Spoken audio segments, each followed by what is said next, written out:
All right, I've been given the go ahead, and we're going to start things off here. So, right off at the start, let me welcome everybody. Hello, everyone. Thank you for joining us today for our webinar, where we take a closer look at health and nutrition, its impact on one's gut, hormone, stress, and sleep, and also look at the financial side of health. That might be something that is surprising, but yes, my dear friends, finance does also play an important part in making sure one is healthy. Uh, Before I introduce our guests for today, I'd like to share a bit of housekeeping. This webinar is due to last about 60 minutes. We have two presentations from the speakers, a bit of a question and answer session, and a lot of time dedicated for taking questions from our audience members. However, if for some reason you are unable to stay for the full length of time, we will have this available as a recording, and if you've registered or if you've dropped in an email or a message, we will send you a copy of the recording. We will have a lot of time for question and answers from our audience members. So there is a Q&A box that's available at the bottom of your screen. So feel free to utilize that to drop in your questions to us. We will revert and respond to every question that we can. We will try to take as many as we can during the live session, but rest assured that if we are unable to get to your question during the course of the webinar, we will respond to you on email. So once again, thank you everyone for taking the time to join us today on this topic that we believe is of crucial importance, health and nutrition. And allow me to introduce our guests for the evening. Our very first guest speaker for today is Ms. Pooja Vig. Ms. Pooja is the clinic director and co-founder of the Nutrition Clinic, a leading data-driven nutrition and wellness company in Asia. The Nutrition Clinic helps clients transform their health and optimize their function by combining data based on biological parameters as well as lifestyle changes to help clients thrive. Also joining us today is Ms. Melanie D'Costa. Melanie has been advising clients on a range of financial services in the region over the past 18 years. Dynamic individual, Melanie believes in leading from the front and is passionate about spreading awareness about the importance of medical and life insurance. Melanie's core strengths lie in managing the diverse and intricate requirements of individuals by advising them on building a safety net based on their needs and requirements. Welcome, Pooja. Welcome, Melanie. Thank you, Anthony. I hope I've done justice to the introductions for both of you. I've tried to compress it and remain and pack in as much as I could. But of course, there's a lot more to both our lovely guests for the session today. We're going to kick things off with a little bit of a poll. So our team has got an interesting question for you, and there it is. It's coming up on your screen. And I'm sure as a nutritionist, Pooja is very, very eager to check what the response to this poll is going to be. What is the daily amount of sugar intake for an adult? So you've got 4 options there, and I'm hoping that we can have a look at these answers while I request Pooja to prepare and load her presentation for the session today. So yes, please drop in your answers to the poll question. And as soon as I get the go-ahead from the team, we will switch to the answers and then head to Pooja for the presentation on nutrition.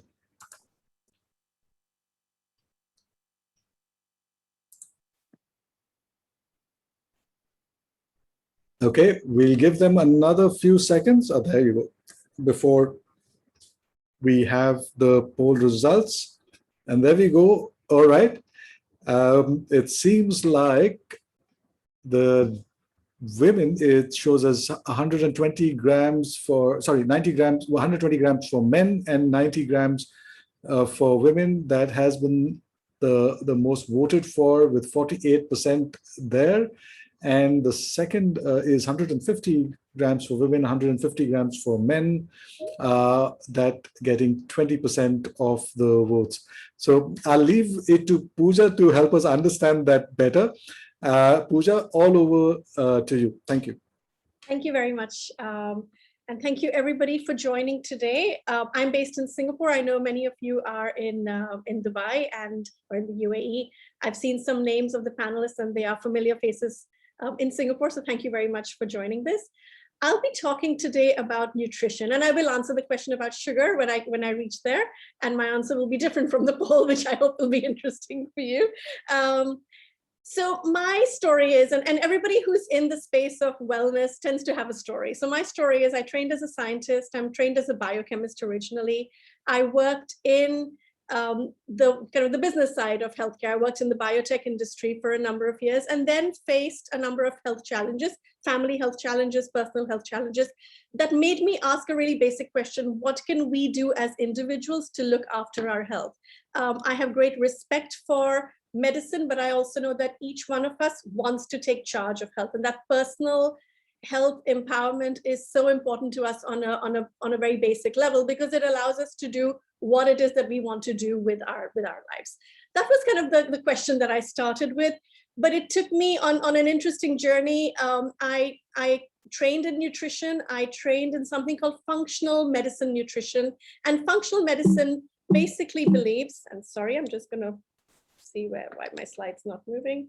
Yeah. Functional medicine basically believes in this whole mind-body approach to well-being. At the core of what we do is food and nutrients, but we also believe that how you think, how you sleep, how you move, how much you do of all of that, how much self-care time do you give yourselves, how much, what supplements do you take, all of that has an impact. And we're in a unique position because we run some really interesting tests. So you've heard the word data being mentioned in the introduction. We do believe that it's time to get rid of guesswork, right? So many people follow a diet, they'll tell their friends about it, it doesn't work for them, or they take a supplement, it doesn't work for somebody else.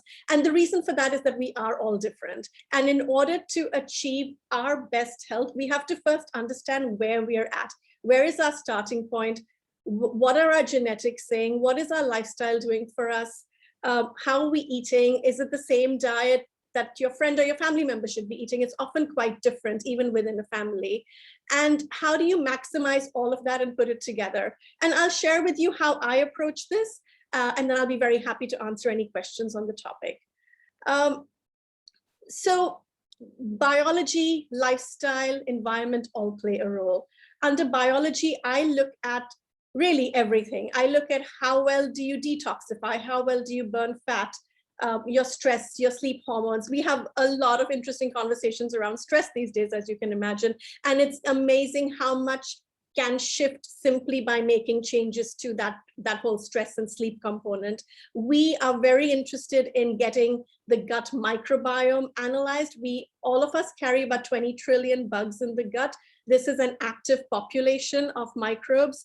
And what science is showing is that the population that you carry, the amount of bugs, the kind of bugs you have in the gut have a huge impact on everything, from how your bones do, how your brain works, and of course, how your immunity is.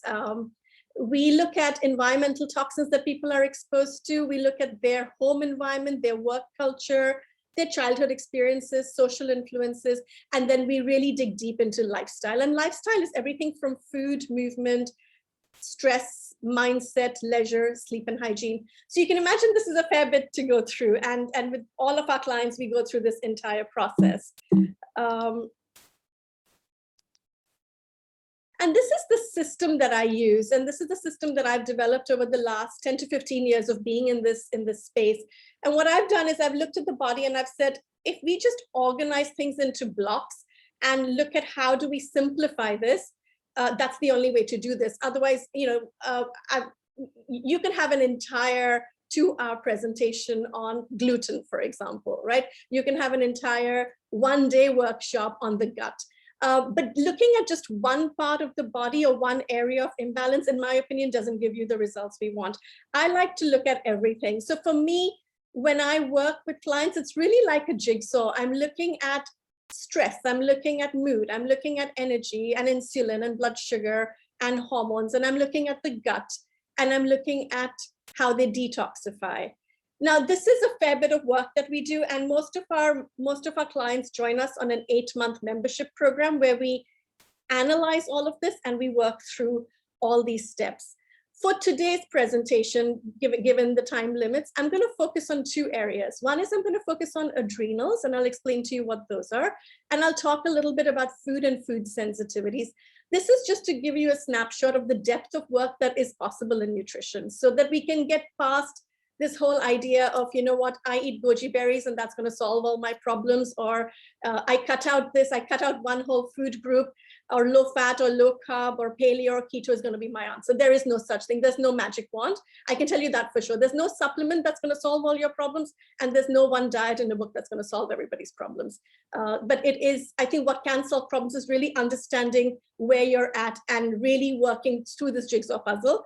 And it's a fair bit of work. And what's interesting is that it keeps changing. So we have to keep managing that jigsaw puzzle.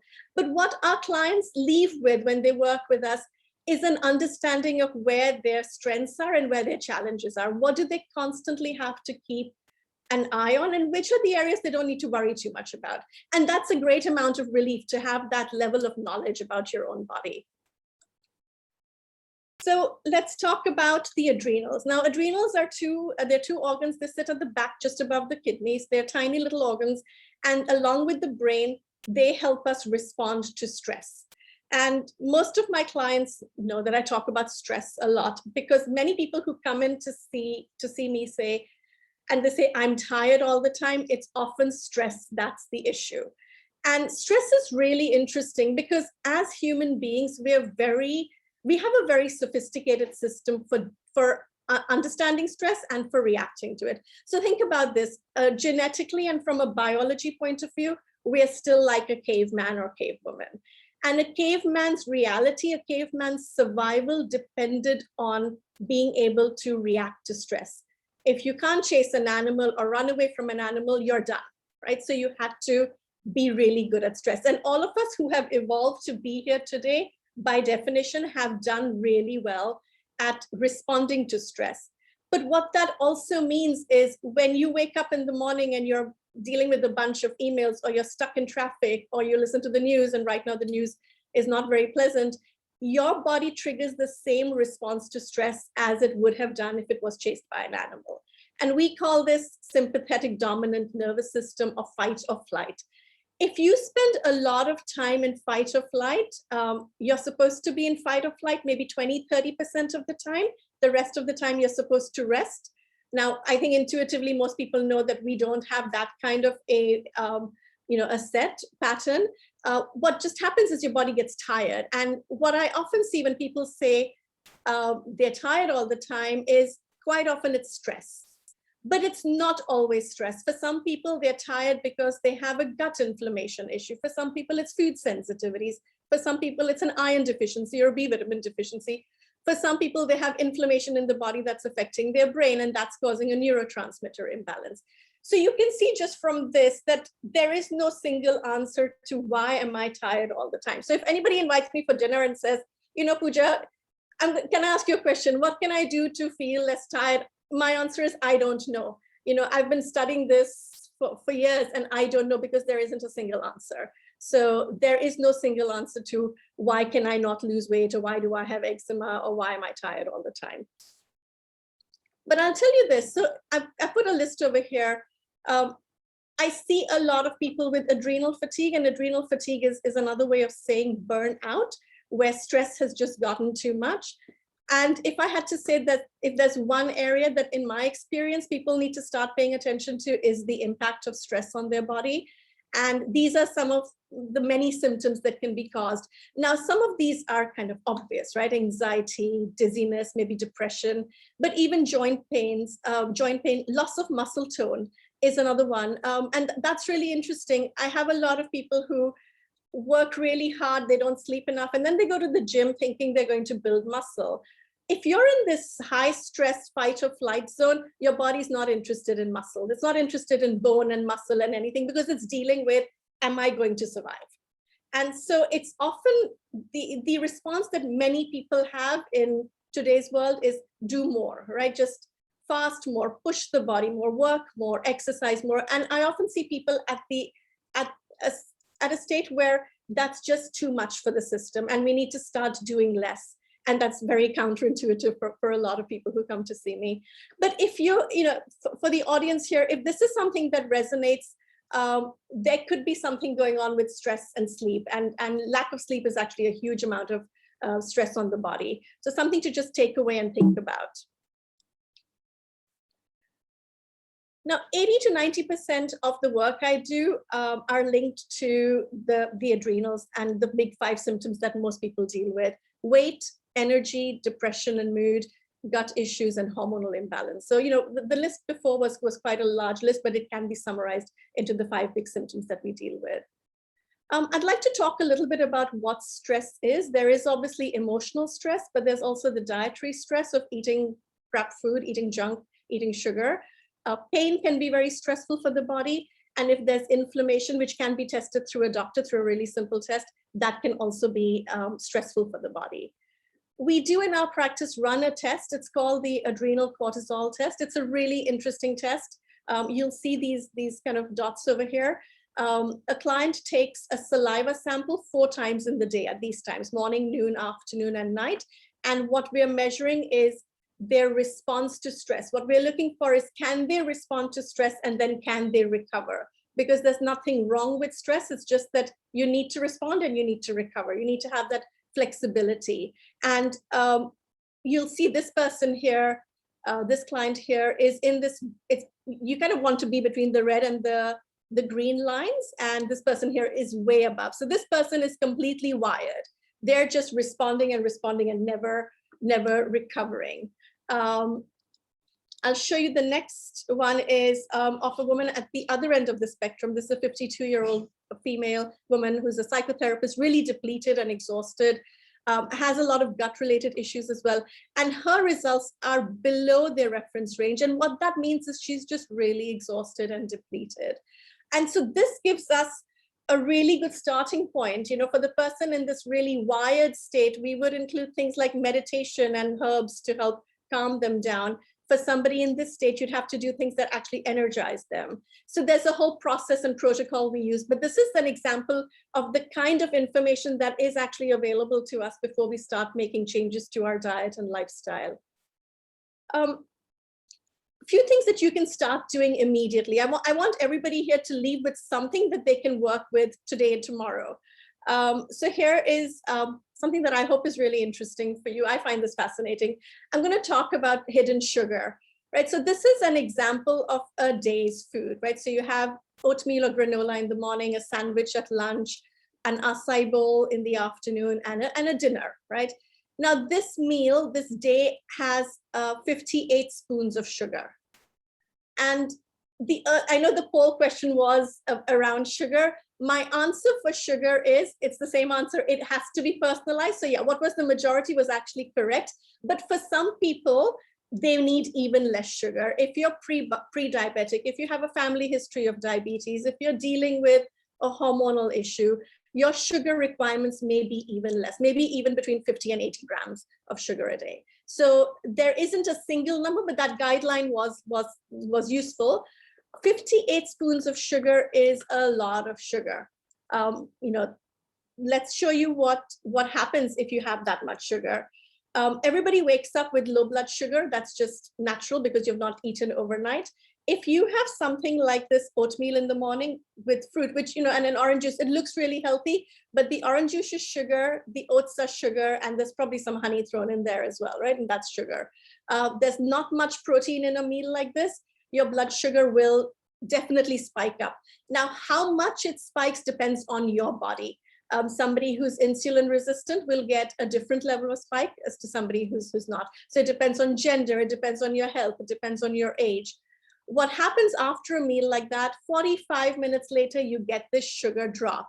And when you get the sugar drop, you crave, you feel a bit cranky, you feel tired, you crave sugar. This is probably when most people reach for their cup of coffee, right? Or something else or maybe something else that's sweet to stimulate that again. And then you go to lunch, and then it falls and you have your afternoon cup of coffee or something sweet in the afternoon, and you do that again, and you do that for years.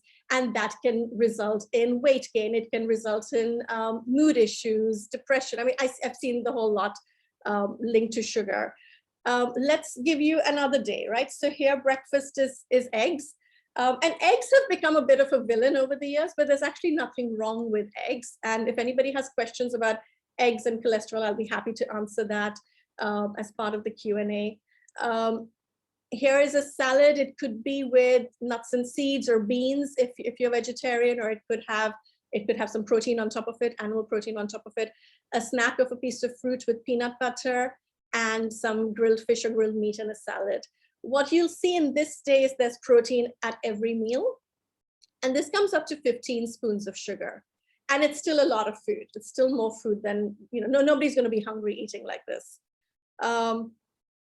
There's another way of eating, which is to do some intermittent fasting, right? So I'm just going through different options. And intermittent fasting is one way of, obviously you eat less sugar, but you also trigger a process in the body called autophagy. And autophagy is, it's kind of a spring cleaning from inside. And it's a really powerful process. There is evidence to show that if you trigger autophagy, you actually reset your entire immune system. So it's a really powerful process. A really simple way of fasting is just skipping breakfast, right? So if you skip breakfast, which is intermittent fasting, sorry, I've gone one slide too fast. Have a lunch like this, have a snack like this, and a dinner like this, that could be 10 spoons of sugar a day, right? So you can see how just changing what's on your plate is really, really powerful. And the one thing I'd like everybody to be aware of is, if you only do one thing, which is to look at the sugar in your diet and cut back on sugar, you're going to be way ahead of the curve, because I think that is really important. Now, I talked about stress being really important as well, but if you're eating a lot of sugar, that is massively stressful on the body, right? So the first thing to do is just clean up sugar, clean up carbohydrates, clean up sugar, look for the hidden sugars in your diet. Fasting has become really, really popular. It's obviously age old, but it's become really popular. And there are many different ways of fasting. The daily fast is intermittent fasting, where you fast between 13 and 17 hours. And many people have started doing that.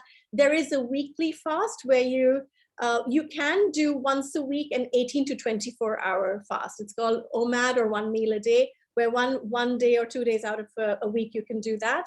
And then there's something called fasting mimicking. And fasting mimicking is a program. It's called Prolon, and there's a lot of research around it.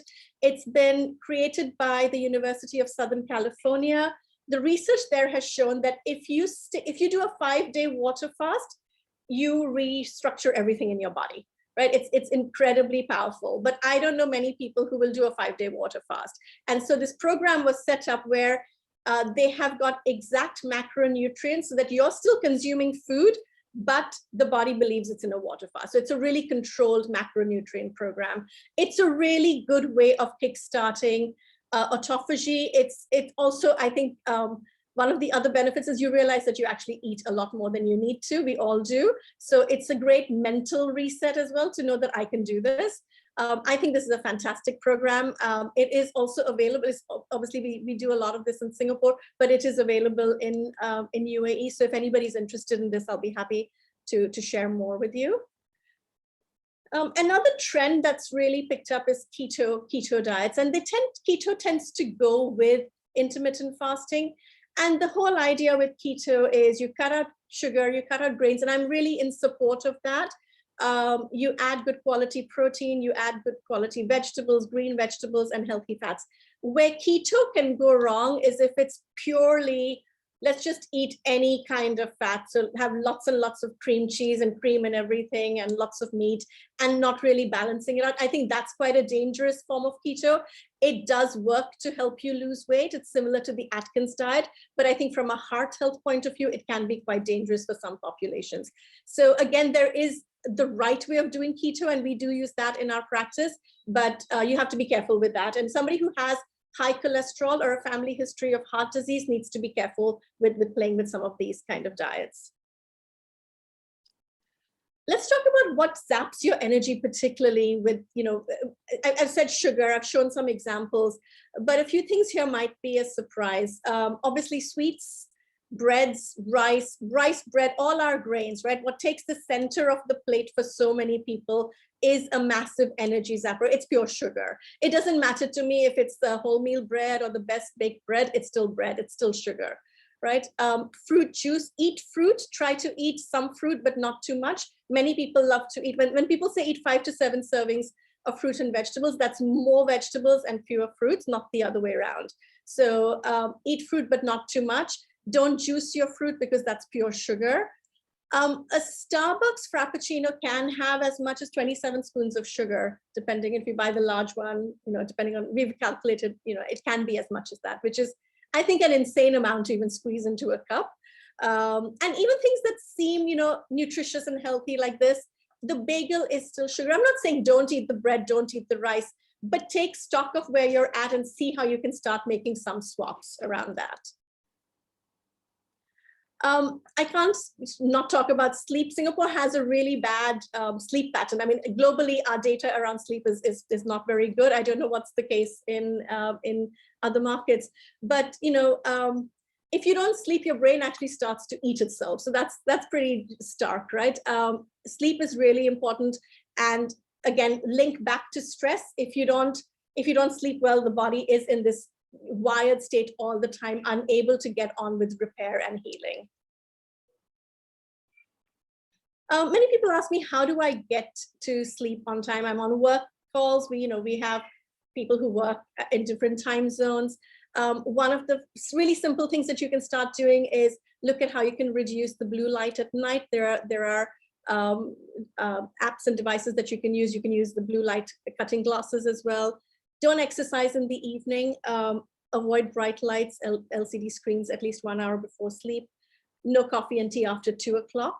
And there are lots of supplements that can help you cheat your way to better sleep as well. And I'll come to some of them.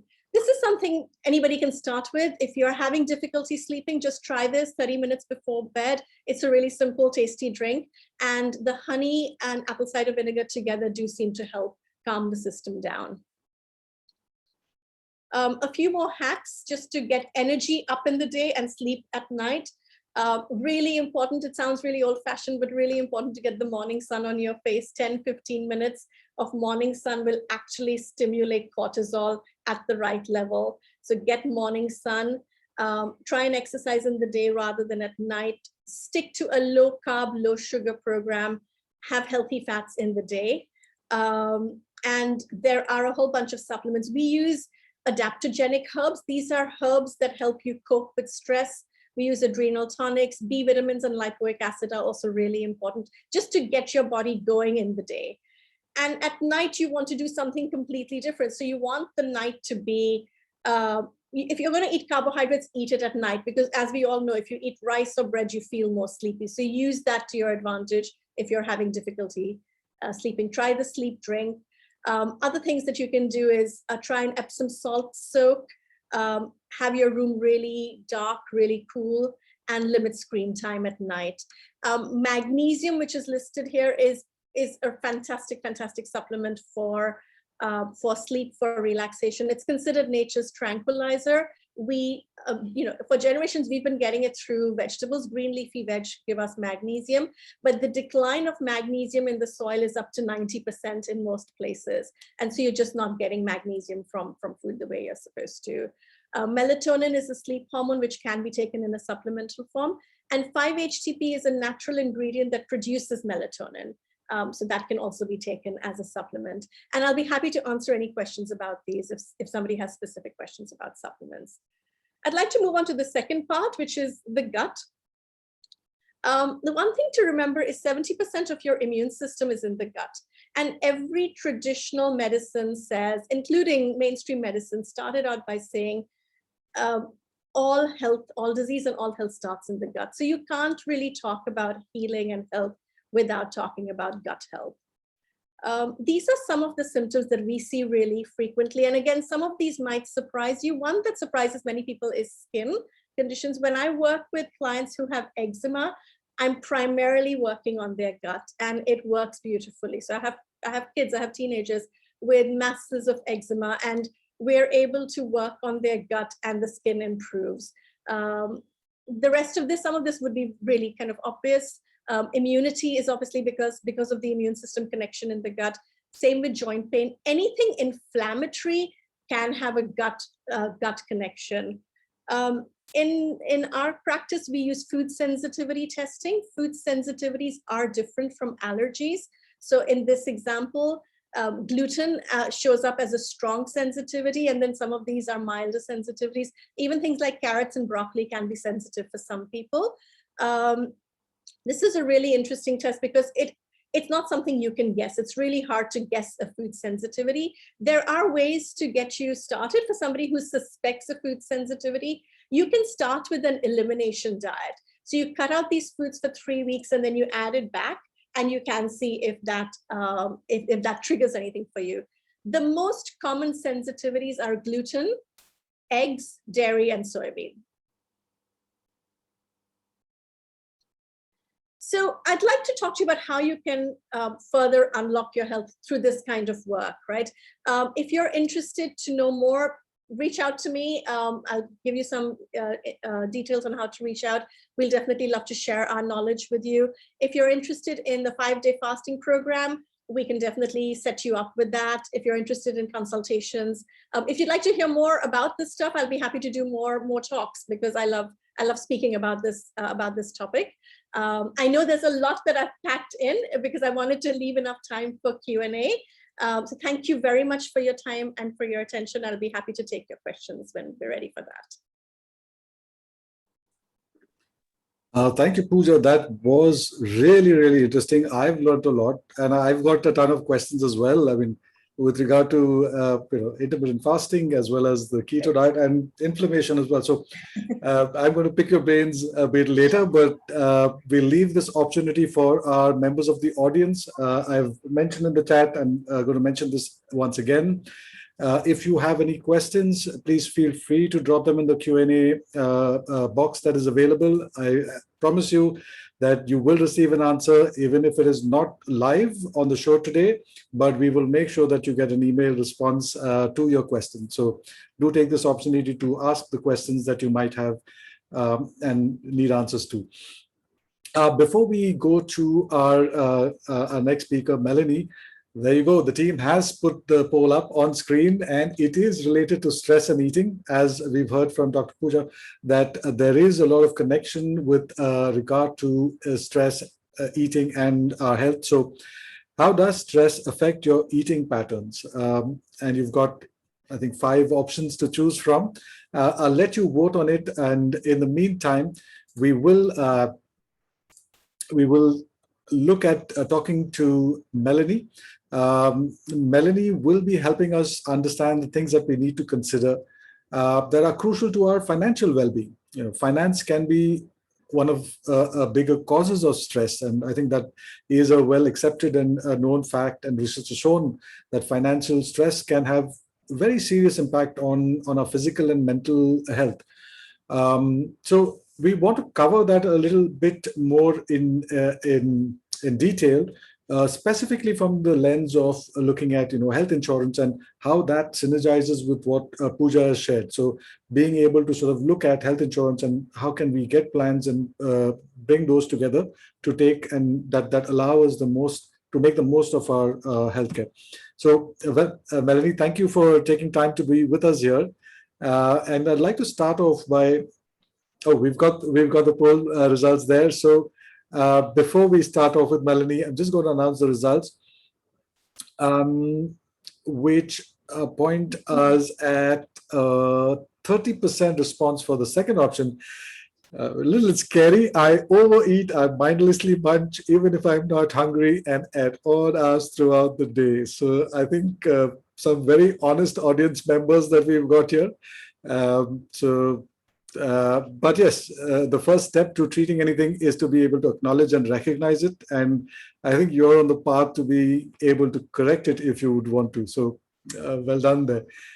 Yes, Melanie, So again, thanks for talking to us. And I'd like to start off by asking you if you could share with us your thoughts on thoughts and approach to sort of well-being from a health financial services perspective as well. Anselm, yes, I agree with you. I think the Pooja session on nutrition was a great eye-opener for our physical well-being. But like you said, there's also another important aspect, which is our financial well-being. Life is such a sprint today with us always worried about the now. But, when we stop to think, there is always a nagging concern about our financial future. And, that's something that we take great pride in at Continental, to be able to advise and arrange that, people's finances and help them. So in today's world, what keeps us awake at night often is, the thought about critical illness, chronic illnesses, and how would we cover ourselves in the event if we are afflicted with one of these. And the good news is that there are medical insurance policies that, could help us when we need them the most. So, yeah, so, I don't know if it's sort of, what would you like to hear about the? Yeah, I mean, so, you did mention, I mean, so having the right medical insurance plan, of course, seems to be an important part to consider. And, most of us have plans from employers. So what would you say in terms of, how does one know if it is a good plan or not? And what can someone do about that? See, basically, when you have a policy, and I think most of us are covered by corporates here in the UAE, we get medical insurance. So it's always advisable that you do an in-depth, you take an in-depth look at what you have, study the benefits, the limitations, the network, and then you decide on whether that works for you or it doesn't. You can often opt out if it doesn't work for you and take your own plan. So an individual plan is something that you could sort of look at with better benefits. But so that brings me to the next question. I mean, there are so many plans available. And if I were to look at and try to look at taking a plan on my own, what would be the important things that I need to consider? How do you propose I should go about it? See, there are some key factors that it's good to look at. One of them is the area of cover. Where would you like to be treated? Would it be in the UAE? Would you like to be treated in your home country? Or you can even opt to be treated at a facility anywhere in the world of your choice. Then you look at the annual limit of the policy. We have policies ranging from $41,000, starting at $41,000, going up to and beyond $7 million. You'd also want to look at the network of hospitals and clinics that you'd want to be treated at. Another factor would be to understand the benefit entitlements. What are the limits in terms of can I get, or what are the benefits in terms of can I get visit a nutritionist? Can I get counsel with a psychologist? What are the limits of maternity, dental, optical? What are the waiting periods? These are some of the questions that you should look at, and some of the factors that you should look at. Correct. So, I mean, it certainly seems that there are multiple areas that would be important, and that would be important to consider and compare. And I think so. One of the things that I often wonder about is, right, when we have our plans, and you're at a doctor, at a clinic seeking treatment, and sometimes you know that it's not covered, and it seems a bit restrictive. So, how do you sort of look at plans, or what are the things that we can look at from a plan that offers flexibility? I mean, I understand there are some plans that have higher expat flexibility, and how is it different from the regular plans that we have? A higher flexible expat plan is generally sought after because you don't have too many exclusions on those plans. So you've got cover for congenital conditions. Then just got a few notes just finding it. There's organ transplants. There's the dialysis cover. In fact, we recently had the case of a 27-year-old gentleman who was diagnosed with he had a stroke, and it turned out to be a congenital condition. Unfortunately, because he had a restricted policy, this was an exclusion on his policy. But if it was an expat plan, congenital conditions would have been covered and he would have got the treatment. Now, high expat policies would also give you portability. So if you're with a company and you want to move out of the country or move to another corporate, you could take that plan and that policy with you.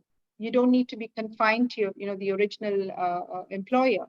The most important feature of an expat policy is the impact a critical illness has on the renewal cost of a policy. On an expat plan, the cost of increase is based on the local medical inflation rate. But with other plans, the cost is driven by the utilization of the policy. And I'll give you an example about that. A lady was in a local enhanced plan. She was diagnosed with cancer during the policy year. The premium of her renewal was increased from 18,000 dirhams to 200,000 dirhams. This was all because the insurer included the cost of the cancer treatment. But the expat plan would not have factored that cost. They would just simply apply the medical inflation rate. Okay, that's interesting. And I think one of the other things, and I'll just sort of jump in here with, is was something that Pooja referred to in terms of the food sensitivity test and some of those tests. Those, I'm assuming, would get covered under sort of an expat plan, a higher expat plan as well. Absolutely, yes. Oh, you have a whole load of features, yes, that that you can avail of. Yeah, you also mentioned something, while talking about the lady, and very often, we hear the terms critical illness and chronic illness now.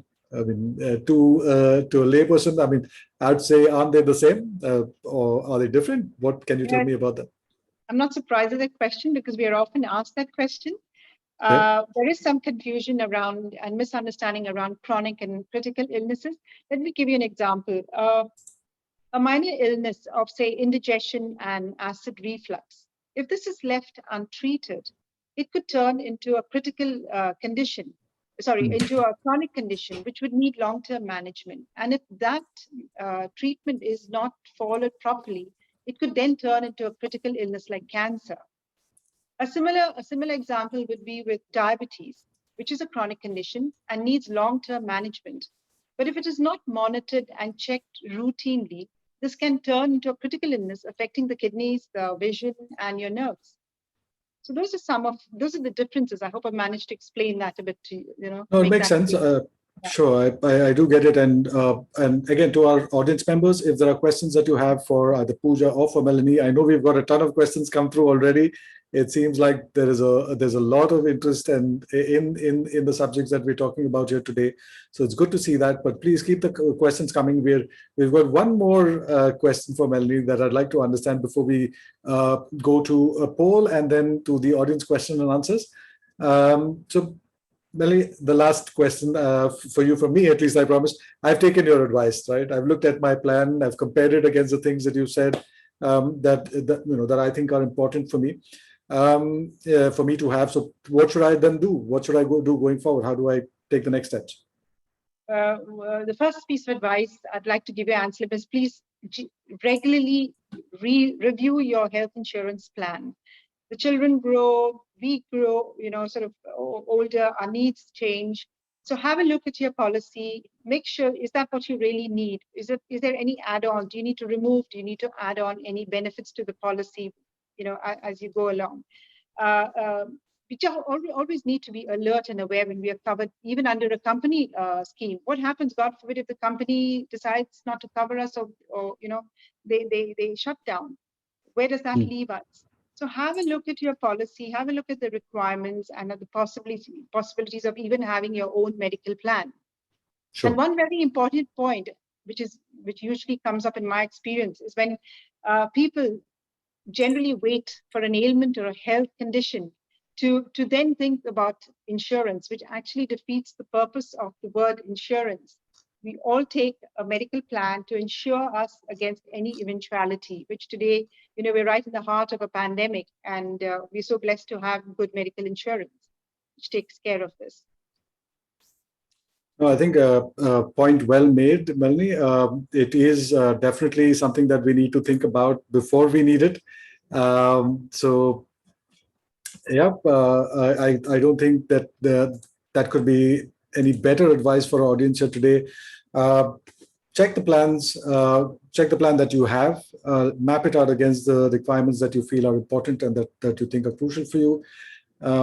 And then go out, compare the plans, talk to a professional if you require assistance. The team is always available to help you. But don't forget that our health is the most important thing that we can invest in. So with that, we're going to go to a poll. I'm just getting a heads up from the team. There you go.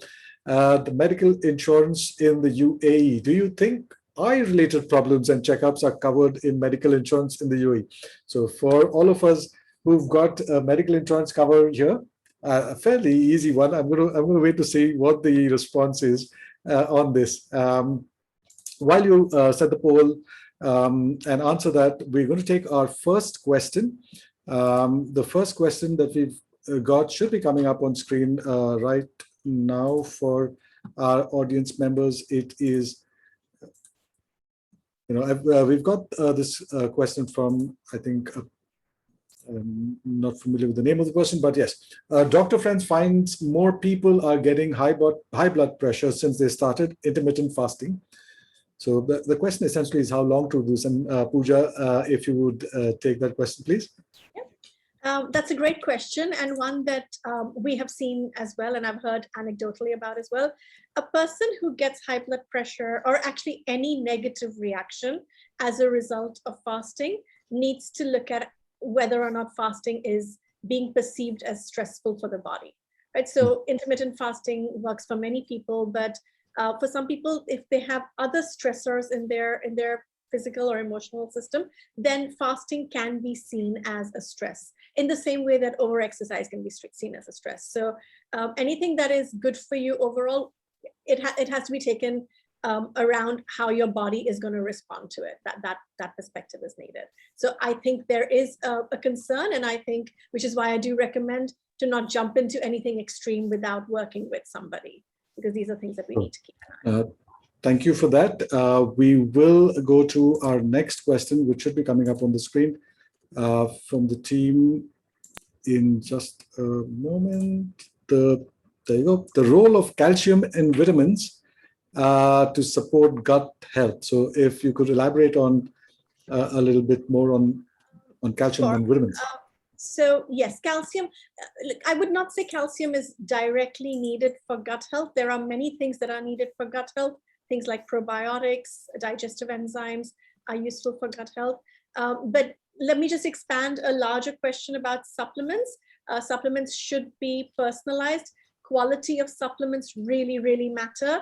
And if somebody's not sure about quality, then it's better not to supplement. So let's take calcium as an example. If you take a form of calcium that's not well absorbed by the body, that calcium can sometimes dump in the body. So it can cause stones, it can cause crystals, it can cause joint pains. I've had a client who took calcium supplements that were too high and not the best quality. Her body couldn't process it, and she had crystals in the eyes. Now that is supplementation gone completely wrong. So if you're not sure, don't. There is a lot of research available. The supplement industry is not regulated as much as it should be. So quality really matters.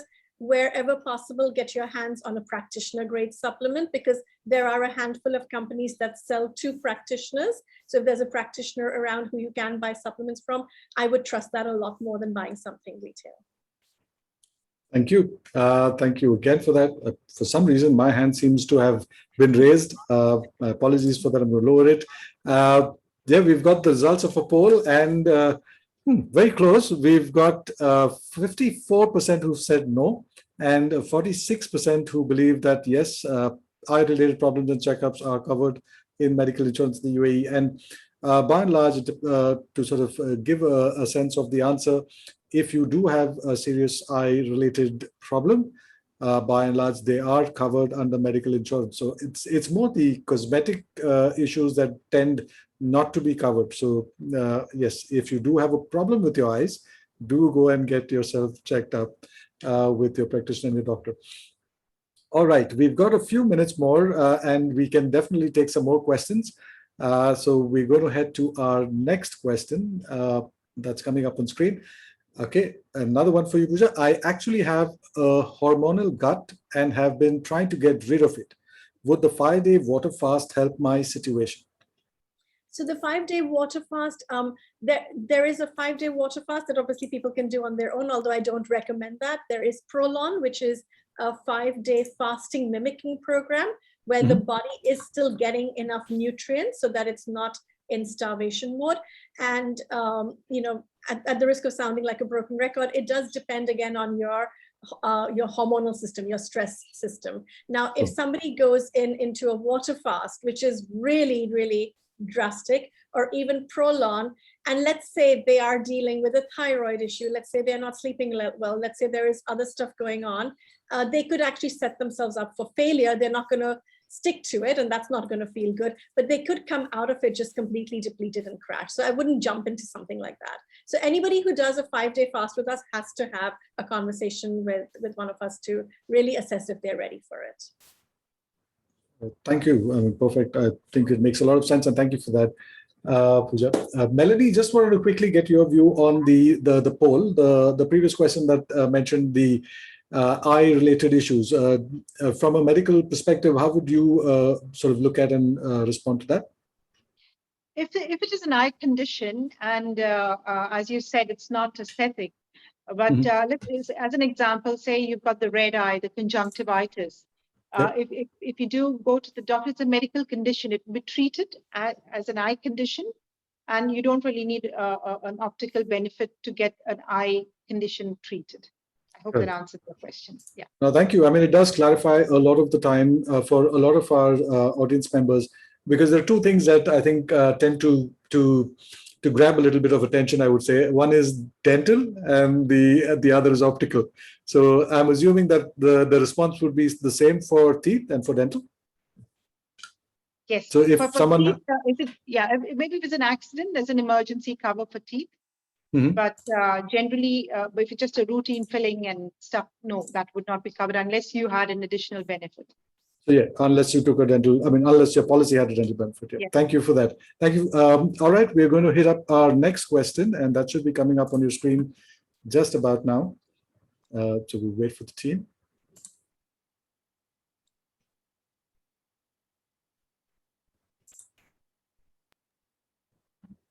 All right. I have grown up hearing and practicing that the most important meal of the day is breakfast. But when we talk about intermittent fasting, like fasting 16 hours means you directly have lunch and skip breakfast. So how does that work? Don't we need that bit of energy to start our day off?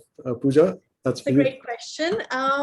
So I look at intermittent fasting as delaying breakfast. You're breaking your fast rather than necessarily skipping that meal. So if you do a 16-hour fast, we anyway fast, right, for 10 to 12 hours between dinner and breakfast. Think of it as just extending that period of time rather than skipping a meal. So I also make sure that if somebody is fasting, they're still eating. You can eat exactly the same food. You can eat your breakfast, lunch, and dinner in a shorter window.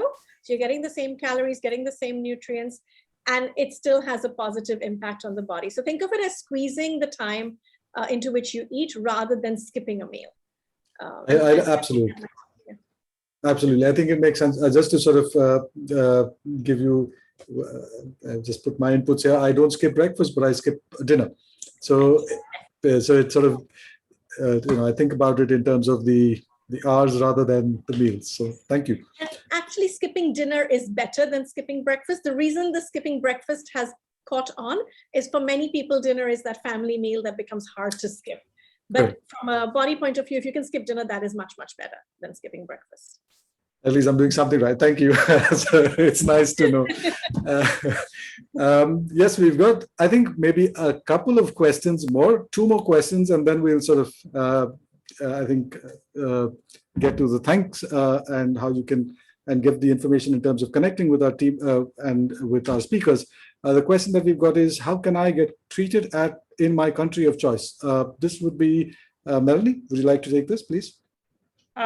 Generally, if your policy permits, if you have a cover that permits you the flexibility of getting treated in the country of your choice, all you've got to do is just notify your insurer that you've elected to be treated in that country. They will provide the approval on the expat plans, which are the higher plans. They could even make an arrangement where they can wire the money to the provider or guarantee a payment to the provider, so that you're not out of pocket at all. Mm-hmm. That is definitely interesting. So, and these plans, it's more about being able to get in touch with your insurance provider or with your advisor. So yes, it's most important to notify them and get an approval. That would be our recommendation, or with the advisor. Perfect. Thank you, Melanie. And I think we've got one more or two more questions before we can end the webinar, and we should be having our next question. There you go. Will a medical plan help me to treat my pre-existing condition? Okay, Melanie, one question again for you. Pre-existing conditions and medical insurance. Yes, a pre-existing condition, if it is declared at the time of applying for a policy, it will definitely be covered. We've had cases when the condition has not been declared, and then of course it's not covered when you most need it. But if it's declared, of course, it's definitely covered. Excellent. So thank you for that, Melanie. I think we've got one last question that is going to come up on screen, and we will then reach the end of our webinar. So let's look at the last question for the day. Oh, that was, yep. I'm covered with my company. How do I upgrade to a better plan? I think we touched upon this a little earlier. Melanie, would you like to take that? A quick answer to that? Yes. When you're covered with your company and say you want to move to an expat plan, which is a much higher plan, you would have to opt out of the company plan. I would suggest that you first apply for the plan of your choice, get the approvals, and then opt out of your company plan. But couldn't you take a plan in addition to that as a sort of top up or an upgrade, or is there something like that possible? There are certain regulations in Dubai with certain plans and certain insurers. The higher the plan, the expat plan, the more flexible it is, you could have a possibility of having a basic plan and an international sort of a flexible plan. Yeah. Okay. Oh, perfect. Yep. Thank you for that. I know we've had a good number of our audience show up. Thank you very much for participating with us. We've got a good number of questions that are there still waiting to be answered for both our panelists, Pooja as well as Melanie. I'd like to take this opportunity, first of all, say thank you to Pooja for joining us. Thank you so much for sharing that very interesting presentation. I know, given the time that we had on hand, that probably didn't cover as much in as much depth as we would like to, as you would have liked to. And I hope we get the opportunity to be able to do further future sessions that go into more detail with our audience. And Melanie, thank you so much for joining us. Your answers on the medical insurance side of it were certainly very insightful and helpful. Thank you to our audience members for being with us today. We look forward to hosting you at an event soon. As you exit the webinar, there will be a question, a bit of a survey that we'd love if you could leave your feedback for us. That will help us improve our webinars as well as bring content that you want and would appreciate across to you in our future sessions. So once again, thank you very much to all of our attendees and our panelists. Have a very good evening and happy weekend. Happy weekend. Bye-bye. Bye-bye.